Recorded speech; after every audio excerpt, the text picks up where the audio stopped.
ఈరోజు మా బాధ అంతా కూడా ఈరోజు అక్కడి నుంచి ఒక రూపాయి రైతుకు లబ్ధి చేకూరకుండా మీరు లక్షల కోట్ల రూపాయలతో కట్టిన అప్పుకి 30 మాసాలలో 30,000 రూపాయలు కట్టామని చెప్పినాం. నీ అప్పు తీసుకొచ్చినటువంటి అప్పుకు నిన్నటి రోజు చెప్పినటువంటి సందర్భం.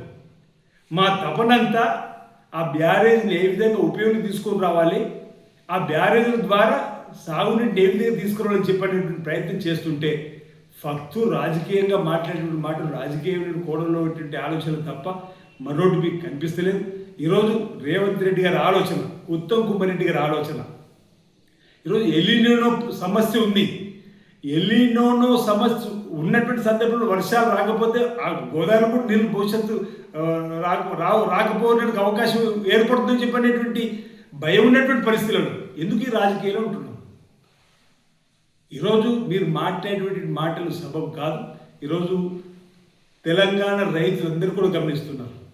ఈ కాళేశ్వరం పేరిట ఈ రాష్ట్రాన్ని అప్పటికప్పుడు రాష్ట్రంగా మార్చిపోయినటువంటి మీరు ఏది మాట్లాడినా ప్రజలు సహించారన్నమాట సందర్భంగా నేను చెప్పేటువంటి ప్రయత్నం చేస్తూ, ప్లానింగ్, డిజైను, నిర్మాణ లోపం, నాణ్యత లోపము, ఏ ఇంజనీర్ కూడా పూర్తి స్థాయి సలహా తీసుకోకుండా తన మెదడంతా రంగరించి తన చెమట రక్తంతో నిర్మాణం చేసిందని చెప్పిన కేసీఆర్ దీని బాధ్యత వహించాలి.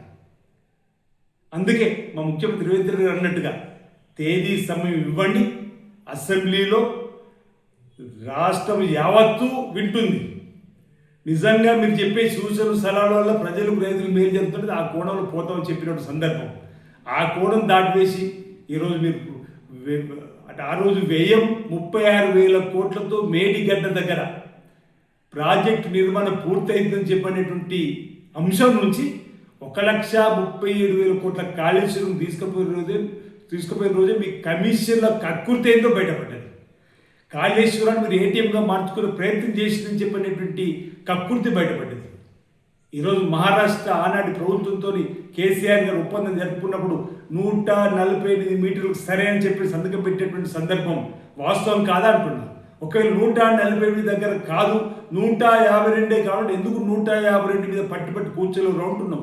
మేడిగడ్డ దగ్గర 36,000 కోట్లలో 11,000 కోట్ల రూపాయలు 30% పనులు పూర్తయినాయి. ప్రాణహిత చేవెల ప్రాజెక్టు ఆ రోజు రాజశేఖర్ గారు హయాంలో తర్వాత ముఖ్యమంత్రి కొనసాగించారు, మీరచ్చరు కొంత భాగం కొనసాగించారు. ఎందుకు దాన్ని అర్ధాంతరంగా నిలిపేసింది దాని గురించి సమాధానం చెప్పండి. ఈరోజు తెలంగాణకు సంబంధించి నీటి ద్రోహులుగా, ఆర్థిక విధ్వంసులుగా, ఏదైతే ఉగ్రవాదులుగా ఈరోజు చర్యగా ఉన్నటువంటి పరిస్థితి మీది. ఈరోజు కాళేశ్వరాన్ని అడ్డు పెట్టుకొని మీరు ఇంకా అభూత కల్పన చేస్తే ప్రజలు సహించరు, రైతులు సహించరు. తప్పనిసరిగా రైతు ప్రయోజనాలకు ఉపయోగపడే ప్రతి పని ఈరోజు గోదావరి జలాలు, ప్రాణహిత గోదావరికి సంబంధించినటువంటి కృష్ణానదికి సంబంధించి ఎక్కడ జలాలు తెలంగాణ రాష్ట్ర రైతాంగం కోసం వాటిని ఒడిసి పట్టుకొని భవిష్యత్తులో అందివ్వడమే లక్ష్యంగా రేవంత్ రెడ్డి గారు సర్కార్ సాగునీటి శాఖ మంత్రి నాయకత్వంలో మేము ముందుకు పోతామని సందర్భం తెలియజేస్తూ తుమ్మడి దగ్గర కూడా వెంటనే పనులు ప్రారంభించే ప్రక్రియను కూడా ఈ ప్రభుత్వం చేపడుతుంది.